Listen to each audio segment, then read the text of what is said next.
Hello students, welcome to the Inspire Academics. तो last class में मैं आप लोगों को हाउ डू ऑर्गेनिज्म रिप्रोड्यूस में करवा रहा था मेल रिप्रोडक्टिव सिस्टम, वो हमने खत्म कर लिया था और स्टार्ट कर दिया था हमने फीमेल रिप्रोडक्टिव सिस्टम। आज हम इसको डिटेल से करने वाले हैं। सब लोग लाइक कर देना सेशन को और चैनल को सब्सक्राइब कर देना। ओके, तो हम स्टार्ट करते हैं इसको फीमेल रिप्रोडक्टिव सिस्टम को।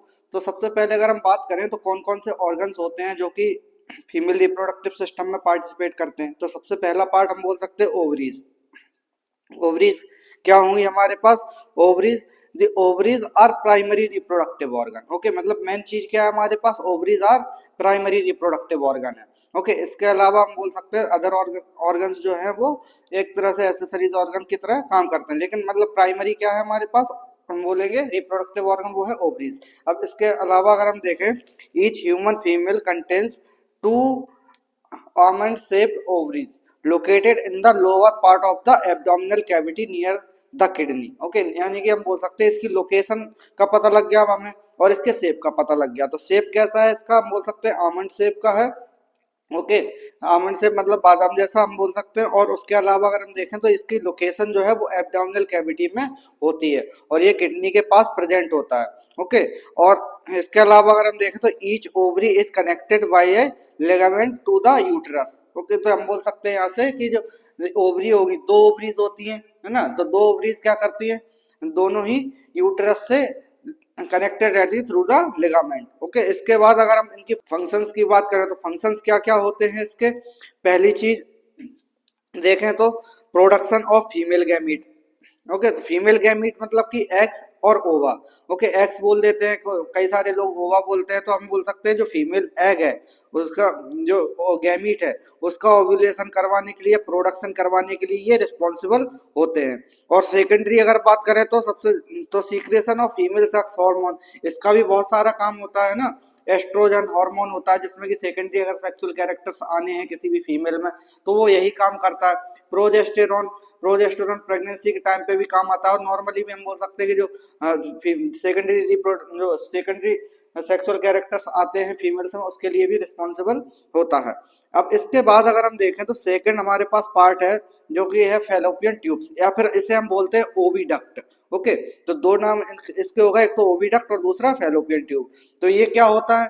ये होता है एक तरह से 10 to 12 metre, sorry 12 to 10 to 12 centimeters long muscular tube which carries eggs from the ovary to the uterus and also provides the appropriate environment for the fertilization। Okay, यानी कि ये फर्टिलाइजेशन में पार्टिसिपेट करवाएगा और ये एक तरह से मीडियम प्रोवाइड करेगा जिससे कि फर्टिलाइजेशन की प्रोसेस सही से हो सके। और इसकी जो लेंथ है वो हम बोल सकते हैं 10 से 12 सेंटीमीटर होगी और ये मस्कुलर ट्यूब होता है एक तरह से। और इसके अलावा अगर हम देखें तो ये क्या होगा? ये एग को कैरी करवाता है ओवरी से या फिर ये यूट्रस की तरफ। ओके, अगर अब उसके अलावा और देखें तो the funnel shaped opening ends of each fallopian tube lies near to the posterior ends of the each ovary, यानी कि हम बोल सकते हैं पोस्टीरियर एंड्स जो होते हैं ईच ओवरी के वहां पे खत्म होते हैं फैलोपियन ट्यूब की। और अगर हम देखें इसके बाद the other ends of the long convoluted tube open से टू द यूट्रस। लास्ट जो हमारा बोल सकते हैं एक साइड किससे कनेक्टेड है? ओवरीज से, और दूसरी साइड किससे कनेक्टेड है? यूट्रस से।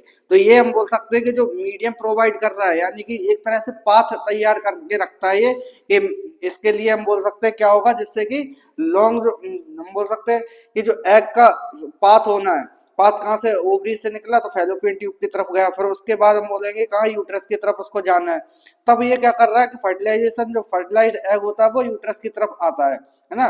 तो इसलिए क्या करता है? ये प्रोवाइड करता है जगह को, या फिर बोल सकते हैं स्पेस बनाता है अपने लिए एक तरह से। ये मतलब कि जो ओवरी के जो एग्स होते हैं, मतलब एग्स को एक तरह से पाथ शो करवाता है।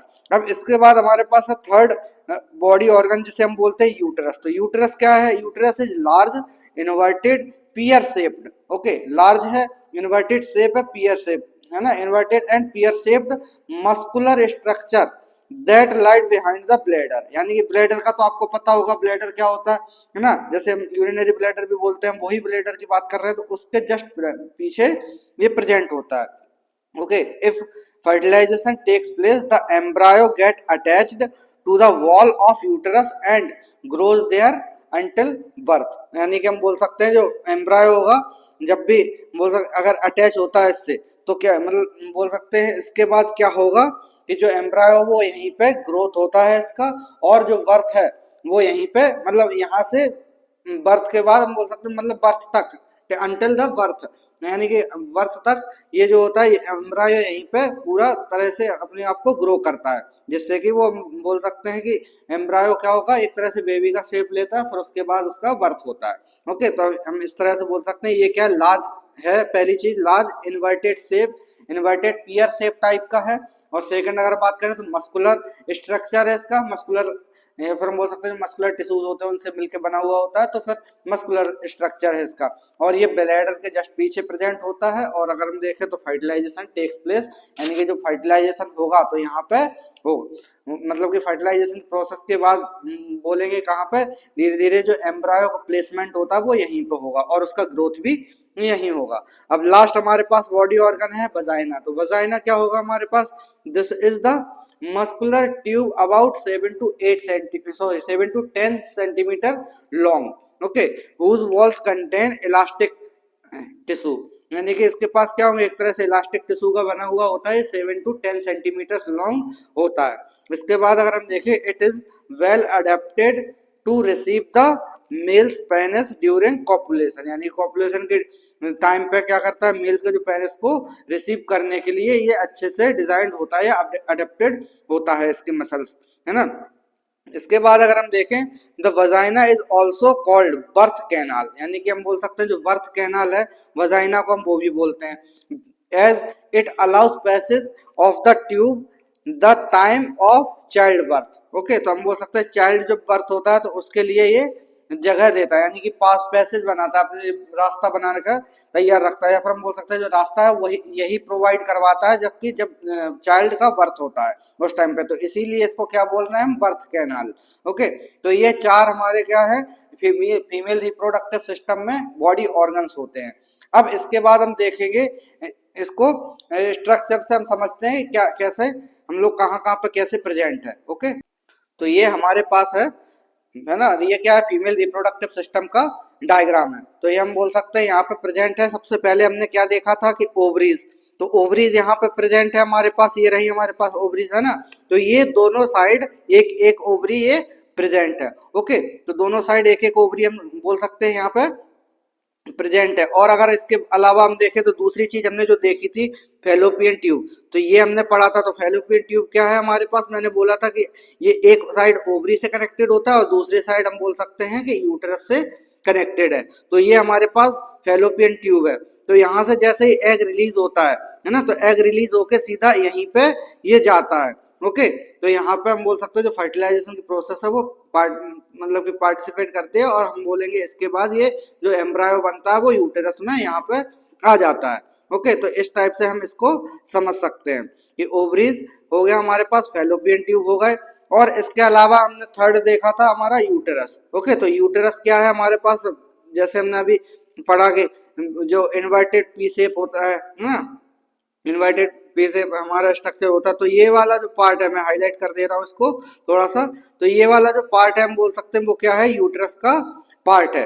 ओके, तो यूट्रस के पार्ट को हम बोल सकते हैं क्या है, ये एक तरह से जगह प्रोवाइड करता है किसके लिए, जो कि एम्ब्रायो को डेवलप होने के लिए। और ये इसका लोकेशन अभी अभी हमने पढ़ा है कहाँ पे प्रेजेंट होता है, just behind the bladder. Okay, तो इस टाइप से हम इसके समझ सकते हैं कि ये पार्ट्स हो गए। अब इसके बाद मैंने बताया था कि लास्ट पार्ट है हमारा फीमेल रिप्रोडक्टिव सिस्टम में वजाइना। तो वजाइना क्या है हमारे पास, एक तरह से ये स्ट्रक्चर है ना, 7 to 10 जो सेंटीमीटर लेंथ का है ना, जो कि हम बोल सकते हैं कौन से एक टिश्यू से मिलके बना हुआ होता है ना, तो टिश्यू से मिलके बना हुआ था जो कि हम बोल सकते हैं क्या करता है वेल अडेप्टेड होता है पेनिस के लिए। ओके, तो इस टाइप से हम इस चीज को समझ सकते हैं कि एक ये हो गया हमारे पास ovary, second fallopian tube, third हो गया uterus, and fourth is vagina, जिसमें कि हम बोलेंगे ये ओवरी जो है वो है प्राइमरी रिप्रोडक्टिव ऑर्गन, क्योंकि एग का फॉर्मेशन मतलब कि एग का प्रोडक्शन यहीं से होता है। जैसे हम बोल सकते हैं कि फीमेल जो गैमीट होता है वो एग होता है या ओवा, ये ओवरी ही इनका प्रोडक्शन करवाते हैं। अब इसके बाद अगर हम देखें तो इसके अलावा भी और बॉडी ऑर्गन्स प्रेजेंट होते हैं, जैसे कि एक फंडस प्रेजेंट है ना, जस्ट किसके, यूटेरस के जस्ट ऊपर प्रेजेंट है फंडस वाला पार्ट है ना। और इसके अलावा अगर हम देखें तो सर्विक्स वाला पार्ट प्रेजेंट है यूटेरस, और ये हम बोल सकते हैं वजाइना वाले पार्ट के बीच में है ना, ये पार्ट जो है वो सर्विक्स का पार्ट है। ओके, तो इस टाइप से हम समझ सकते हैं इसके सारे चीजों को, यानी कि ओवरी हो गया, फेलोपियन ट्यूब हो गया, वजाइना, यूटेरस, सर्विक्स और फंडस, ये हमारे पास प्रेजेंट है। ये हमारा रिप्रोडक्टिव सिस्टम में, फीमेल रिप्रोडक्टिव सिस्टम में ये सारी चीजें मिलके बनाती हैं। ओके, चलिए तो आगे चलते हैं हम। अब पढ़ते हैं हम सेक्सुअल साइकिल इन फीमेल। तो सेक्सुअल साइकिल फीमेल में क्या कैसे होती है, देखो, the fertility period of the human female begins at the age of puberty, यानी कि एक तरह से फर्टिलिटी का जो पीरियड होता है वो प्यूबर्टी की एज पे, यानी कि 10 से 12 साल की एज में फीमेल्स में आना स्टार्ट हो जाती है। ओके, और when one of two alternative releasing her on female gametes, यानी कि जो फीमेल गैमीट्स होते हैं वो रिलीज होना या फिर प्रोडक्शन होना उसका स्टार्ट हो जाता है। ओके, तो 10 से 12 साल की एज में ये स्टार्ट हो जाता है सेक्सुअल साइकिल इन फीमेल्स। और अगर हम इसकी बात करें तो इसे हम बोल सकते हैं कि मेंस्ट्रुअल साइकिल। तो मेंस्ट्रुअल साइकिल क्या होगा, है ना, मेंस्ट्रुअल साइकिल हम बोल सकते हैं the cycle of events taking place in female reproductive organs, यानी कि जो रिप्रोडक्टिव ऑर्गन्स हैं, जैसे हमने बात करी है ना किस किस के बारे में, सबसे पहले अगर हम देखें तो ओवरीज है ना, उसके बाद फेलोपियन ट्यूब, और उसके बाद अगर हम देखें तो यूट्रस, और लास्ट में वजाइना। इनमें हम बोल सकते हैं कि चारों में जब हमें क्या देखने को मिलता है, ये एक तरह से एक इवेंट देखने को मिलता है। इवेंट कैसा, cycle of event taking place in the female reproductive organs, that is ovaries and uterus under the control of sex hormone, यानी कि सेक्स हार्मोन जो हमारा एस्ट्रोजन एंड प्रोजेस्टेरोन है उनके अंडर में क्या होगा, ये ओवरीज और यूट्रस के अंडर ये होता है। और ये कब होगा, हम बोल सकते हैं इसका ड्यूरेशन होता है इन एवरी 28 डेज। ओके, किसी का कम किसी का ज्यादा भी हो सकता है ना, वो भी हम बोल सकते हैं हैबिटेट और खाने पीने की वजह से भी होता है, और मतलब डिफरेंट डिफरेंट टाइप से भी, मतलब कि और अलग अलग फैक्टर्स भी इसमें रोल प्ले करते हैं। ओके, तो एवरेज अगर हम लगा के चले तो 28 डेज का ये होता है। एंड मार्क्ड बाय ब्लीडिंग और menstrual flow, okay, is called menstrual cycle, या फिर हम बोल सकते हैं sexual cycle in human females.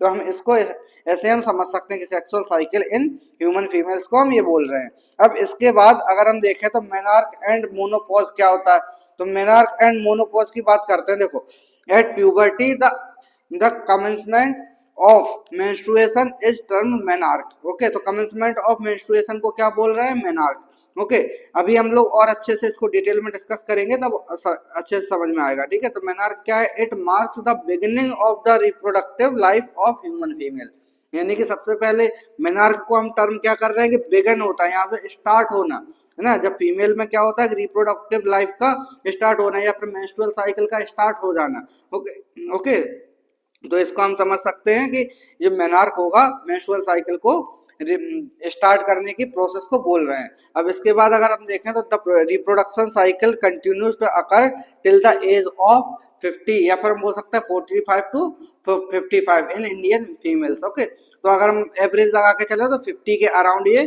खत्म बंद हो जाता है। ओके, अगर इसके बाद अगर हम देखें आफ्टर दिस एज, यानी कि 50 साल के बाद द मेंस्ट्रुअल जब मेंस्ट्रुएशन स्टॉप्स, क्यों बंद हो जाता है, क्योंकि बोल सकते हैं एज है ऐसा कि ऑलरेडी ये हो रखा है ऐसा है ना, तो बोल सकते हैं सीजन जो हमारा cessation of the cycle of events in ovary and uterus around the age of 50 years and stopping of the menstrual flow is termed menopause, यानी कि जब ये बंद हो जाएगा, यानी कि 50 years की एज में जब ये प्रोसेस बंद हो जाती है, यानी कि मेंस्ट्रुअल साइकिल होना बंद हो जाती है, तब इसको प्रोसेस को बोलते हैं मीनोपॉज। ओके, तो मीनोपॉज क्या हो गया, जस्ट रिवर्स हो गया, यानी कि एक हो गया हमारे पास स्टार्ट करवाने के लिए मेनार्क बोल रहे हैं, और मीनोपॉज हम बोल रहे हैं किसको, बंद करने की स्टेज को, यानी कि जो हमारा बोल सकते हैं कि जो टाइम ड्यूरेशन हो गया लगभग 10 साल से लेके 50 साल के, है ना, तो इसको हम अगर एवरेज देखें तो 40 ईयर्स के अराउंड ये रहता है ना, जिसमें कि बोल सकते हैं जो मेंस्ट्रुअल साइकिल है वो चलती रहती है। Okay, thus the normal reproductive life of human female is the period between menarche and menopause, यानी कि इसको हमने पहले ही डिस्कस कर लिया कि ये जो पीरियड्स होंगे या फिर फीमेल्स में रिप्रोडक्टिव लाइफ होगी वो 40 साल के अराउंड, या फिर हम बोल सकते हैं मेनार्क और मेनोपॉज की टाइम ड्यूरेशन के बीच में ही रहता है। ओके, अब इसके बाद हम समझते हैं नेक्स्ट बहुत ही इंपॉर्टेंट टॉपिक जिसे हम बोल रहे हैं फर्टिलाइजेशन। तो फर्टिलाइजेशन ह्यूमंस में कैसे होता है इसको हम समझते हैं। सबसे पहले क्या होगा हमारे पास, देखो सबसे पहले अगर हम बात करें तो internal fertilization is the essential part of the reproduction in the human beings, यानी कि हम बोल सकते हैं ये क्या होगा, जब हम दो टाइप के फर्टिलाइजेशन होते हैं। जैसे अगर हम फिशेस की बात करें तो एक्सटर्नल फर्टिलाइजेशन देखने को मिलता है उसमें, है ना, और अगर हम इसमें देखें फीमेल्स में मतलब कि ह्यूमंस में देखें तो इंटरनल फर्टिलाइजेशन हमें देखने को मिलता है। तो ये दो टाइप के फर्टिलाइजेशन होते हैं, तो हम इससे हम बोल सकते हैं कि इंटरनल फर्टिलाइजेशन जो है वो फीमेल्स में जो कि ह्यूमंस में देखने को मिलता है। और इसके अलावा this is achieved by copulation और मेटिंग, यानी कि कॉपुलेशन से या फिर मीटिंग से इसको अचीव किया जाता है। During the copulation the human male inserted his penis into the vagina to the female and releases gametes. Gametes कौन से, यहाँ पर बोल सकते हैं जो स्पर्म होगा वो रिलीज करते हैं वजाइना के अंदर। ओके, इसके बाद क्या होगा, inside the genital tract. Genital tract हम बोल रहे हैं अभी अभी हमने जस्ट देखा है ना, जो जेनिटल ट्रैक्ट के अंदर ये पहुंच जाता है। फिर इसके बाद क्या होगा, दिस इज कॉल्ड इजैकुलेशन। तो इजैकुलेशन हम इस प्रोसेस को बोल देंगे, यानी कि जो स्पर्म होगा वो बाहर आना, तो उसको हम उस प्रोसेस को हम बोल सकते हैं इजैकुलेशन।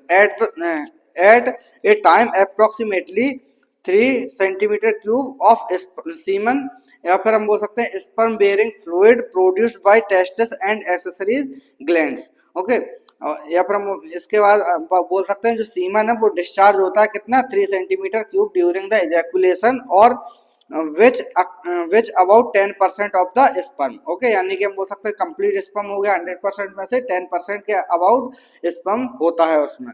ओके, और ये हम बोल सकते हैं कुछ मिलियंस में प्रेजेंट होता है। जैसे अगर हम देखें आगे तो they are millions in numbers, यानी कि जो स्पर्म्स होंगे वो मिलियंस ऑफ नंबर्स में प्रेजेंट होते हैं। यानी कि 10% में 3 ml मतलब 3 ml या 3 सेंटीमीटर क्यूब को हम बोल सकते हैं क्या कि उसमें से 10%, और उसमें भी जितने 10% है उसमें हम बोल सकते हैं क्या है कि मिलियंस ऑफ नंबर्स में प्रेजेंट होते हैं, या फिर 300 मिलियंस हमने ऑलरेडी डेटा देखा हुआ है, अप्रोक्सीमेटली इतना होता है। इसके अलावा अगर हम बात करें the sperm are deposited at the top of the vagina close to the cervix of uterus, यानी कि सर्विक्स के पास में जाके ये स्पर्म इकट्ठा हो जाता है। फिर उसके बाद क्या होता है, the sperm are highly active and mobile, यानी ये जो स्पर्म होगा वो कैसा होता है, हाईली एक्टिव होता है नेचर में, है ना, और मोबाइल मतलब एक जगह से दूसरी जगह फ्लो करके जाने के लिए तैयार रहता है, एकदम से मोबाइल होता है। और इसके अलावा अगर हम देखें they travel from air upward through the uterus, मतलब कि ये इसके बाद क्या होगा, जैसे ये पहुंचेंगे तो फिर हम बोल सकते हैं कि अपवर्ड जाएगा ऊपर की तरफ, यूटेरस की तरफ ये जो स्पर्म्स हैं वो ट्रेवल करना स्टार्ट करेंगे। फिर इसके बाद eight the top of the fallopian tube with in 5 minutes, यानी कि 5 मिनट के अंदर ही ये पहुंच जाएंगे कहाँ पे, फैलोपियन ट्यूब में, जहाँ की फर्टिलाइजेशन की प्रोसेस होती है। याद रखना फैलोपियन ट्यूब में फर्टिलाइजेशन प्रोसेस होती है। Okay, there they spend several hours of undergo many chemical changes. Finally only one sperm fertilizes the ovum in the fallopian tube। Okay, तो fallopian tube में एक स्पर्म एक ओवम को ही fertilise करता है एक टाइम पर।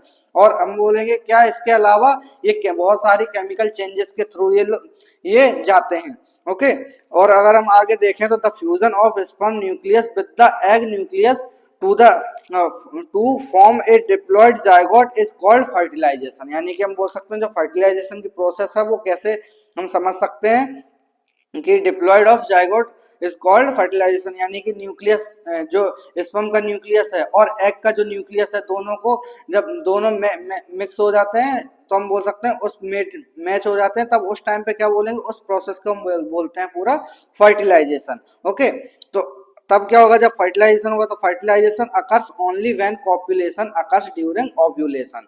ओके, जब कॉपुलेशन होगा उसके बाद हम बोल सकते हैं ओव्यूलेशन, कॉपुलेशन और ओव्यूलेशन दोनों की टाइमिंग सेम होनी चाहिए, तभी ये फर्टिलाइजेशन की प्रोसेस हो सकती है। ओके, और हम बोल सकते हैं क्या, the middle of the menstrual cycle के मिडिल में होता है ये, है ना। It is marked by the stoppage of the menstrual flow, thus stoppage of menstruation period। okay, menstruation the periods is the earliest sign of the pregnancy, यानी कि हम बोल सकते हैं जब भी ये स्टॉप हो जाएगा, जो मेंस्ट्रुअल साइकिल होती है फीमेल में वो जब स्टार्ट हो जाएगा तो उस प्रोसेस को हम बोल सकते हैं क्या, प्रेगनेंसी की स्टेज। ओके, अब इसके अलावा अगर हम देखें तो मेनार्क और मीनोपॉज दो टाइप के हमने अभी अभी जस्ट पढ़ा है, तो इनके बारे में डिफरेंसेस क्या क्या है समझते हैं। सबसे पहले इसमें डिफरेंसेस पहले देखो क्या है। मेनार्क क्या होता है? It is the stage of initiation of menstruation in the life of female. Okay, तो फीमेल की लाइफ में जब भी इनिशिएट होगी मेंस्ट्रुअल साइकिल तो उसको हम बोलते हैं मेनार्क। और वहीं पे अगर हम देखें तो ये क्या होता है? It is the stage eight which menstruation stops in the life of females. यानी कि हम बोल सकते हैं यहाँ पे कि लाइफ ऑफ फीमेल में मतलब फीमेल्स में जब भी मेंस्ट्रुएशन बंद हो जाएगा तब हम उस प्रोसेस को बोलेंगे, उस टाइम को बोलेंगे मीनोपॉज। ओके, इसके अलावा अगर हम देखें तो ये एज हम बोल सकते हैं 11 टू 13 या फिर 10 टू 12 के अराउंड ही वुमेन्स में देखने को मिलती है। और अगर हम देखें तो जो बंद होने की प्रोसेस होती है 45 टू 55 ईयर्स के अराउंड देखने को मिलती है। ओके, इसके अलावा एक डिफरेंस और है, it refers to the beginning of the reproductive phase in girls. Okay, तो गर्ल्स में क्या देखने को मिलता है? ये रिप्रोडक्टिव फेज में हमें ये देखने को मिलता है। और इसके अलावा it refers the end of the reproduction phase, यानी कि ये क्या करता है? रिप्रेजेंट करता है एक तरह से कि ये अब रिप्रोडक्टिव फेज का एंड हो चुका है। यहाँ पे बिगिनिंग होती है और यहाँ पे एंड होता है। ओके, तो इस टाइप से हम मीनार्क और जो मीनोपॉज है इन दोनों में डिफरेंस समझ सकते हैं। ओके, अब हम एक बार और इसको जो हमारी फर्टिलाइजेशन प्रोसेस है उसको थ्रू द डायग्राम और समझ लेते हैं। तो ये हमारे पास दिया हुआ है डायग्राम। तो फर्टिलाइजेशन प्रोसेस कैसे कैसे होती है देखो। सबसे पहले हम बोल सकते हैं कि ओव्यूलेशन होगा। ओके, ओव्यूलेशन हुआ, ओव्यूलेशन के बाद जो स्पर्म है, स्पर्म कहाँ से? थ्रू द वजाइना आएगा, एंटर करेगा, उसके बाद ये फर्टिलाइजेशन होगी प्रोसेस। बाकी के ये जो स्पर्म है, एक स्पर्म हम बोल सकते हैं कि जैसे ही फर्टिलाइजेशन की प्रोसेस कर देगा तो वैसे ही बाकी के सारे स्पर्म बिल्कुल वहां पर खत्म हो जाएंगे, वो बिल्कुल किसी भी काम के नहीं रहेंगे। ओके, तो इस टाइप से हम समझ सकते हैं कि जो प्रोसेस है फर्टिलाइजेशन की वो ऐसे होगी, यानी कि ओव्यूलेशन हो गया, फिर उसके बाद फर्टिलाइजेशन हो जाएगा। फिर उसके बाद अगर हम देखें तो क्या होगा? एग न्यूक्लियस स्पर्म, यानी कि ये जो होगा फॉर्मेशन क्या होगा? एग न्यूक्लियस और स्पर्म न्यूक्लियस दोनों एक साथ में आएंगे। फिर इसके बाद क्या होगा? जाइगोट का फॉर्मेशन होगा, है ना। फिर इसके बाद 2 स्टेज सेल बनेगी, फिर इसके बाद 4 स्टेज सेल बनेगी। ये हम और आगे डिटेल में बहुत अच्छे से करेंगे, है ना। ये मैं बताने का ट्राई कर रहा था यहाँ पे, लेकिन इस डायग्राम में और भी डिटेल्स हैं इसलिए मैं और भी डिटेल्स को डिस्कस कर रहा हूँ यहाँ पे, है ना। तो फिर इसके बाद ये जो माइटोसिस की प्रोसेस है वो कंटिन्यूसली चलती रहेगी। फिर इसके बाद क्या होगा? 8 सेल स्टेज बनेगा, फिर उसके बाद मॉड्यूला बनेगा, है ना। मल्टीपल जो जब सेल्स का फॉर्मेशन हो जाएगा, फिर इसके बाद ब्लास्टोसिस्ट बनेगा और लास्ट में इम्प्लीमेंटेशन हो जाएगा हमारे पास यहाँ पे, जो कि हम बोल सकते हैं यूटेरस में आ जाएगा। जो हम बोल सकते हैं जो एम्ब्रियो है वो कहाँ पे पहुंच जाएगा, या फिर इम्प्लीमेंटेशन हो जाएगा एम्ब्रियो का कहाँ पे? यूटेरस में। ओके, तो इस प्रोसेस को हम बोल सकते हैं पूरा फर्टिलाइजेशन प्रोसेस। फर्टिलाइजेशन बेसिकली हम यहाँ से यानी कि ओव्यूलेशन और ये जो है फर्टिलाइजेशन की प्रोसेस इस टाइप से समझ सकते हैं। जब भी स्पर्म क्या करेगा? एंटर करेगा ओवम के अंदर और न्यूक्लियस टू न्यूक्लियस का मतलब यहाँ पे अटैच हो जाएंगे। ओके, तो इस प्रोसेस को हम बोल सकते हैं फर्टिलाइजेशन प्रोसेस इन ह्यूमंस होती है। ओके, अब इसके आगे हम लोग नेक्स्ट क्लास में करेंगे, तो नेक्स्ट क्लास में मिलते हैं। तब तक लाइक शेयर एंड सब्सक्राइब।